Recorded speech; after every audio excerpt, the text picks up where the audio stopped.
আজকের সকালটা ছিল এক অন্যরকম চ্যালেঞ্জ আর জয়ের গল্প। কালকের বিকেলে দুটো রুমের রড বাঁধার কাজ বাকি ছিল, তাই আজ একদম ভোর থেকেই কাজে লেগে পড়লাম। লক্ষ্য ছিল একটাই, দ্রুত এবং নিখুঁতভাবে রড বাঁধার কাজটা শেষ করা। সকাল সকাল কর্মক্ষেত্রে পৌঁছে শুরু হলো রড বাঁধার তোড়জোড়। কাজের গতি ছিল দেখার মতো। দেখতে দেখতেই দুটো রুমের রড বাঁধার কাজ সাফল্যের সাথে শেষ করলাম। রডের বিন্যাসটা যখন সম্পন্ন হলো, তখন পুরো ছাদটার দিকে তাকিয়ে মন ভরে গেল। নিখুঁত গ্রিডের মতো রডের জালিগুলো যেন পুরো বিল্ডিংয়ের ভার নেওয়ার জন্য একেবারে প্রস্তুত হয়ে আছে। রডের এই জ্যামিতিক নকশা দেখে সত্যিই মনে হচ্ছে ছাদটা এখন লোড নিতে পুরোপুরি তৈরি। রড বাঁধার কাজ শেষ হতেই আমরা দুজনে নিচে নেমে এলাম পরের ধাপের প্রস্তুতির জন্য।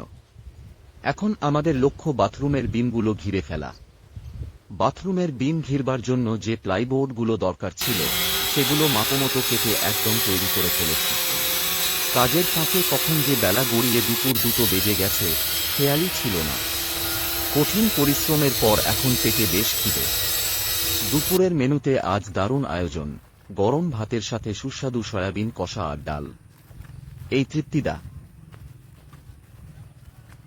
দুপুরের খাবারের পর একটু বিশ্রামের সুযোগ হলেও কাজের নেশা আমাদের স্থির হয়ে বসে থাকতে দিল না। আকাশটা বেশ কয়েকদিন ধরেই মেঘলা, আর আজ তো ঝিরঝিরে বৃষ্টিতে চারপাশ ঝাপসা হয়ে এলো। কিন্তু কাজের গতি তাতে থামার নয়। দুপুরের বিশ্রাম শেষে আমি সোজা কাজে নেমে পড়লাম।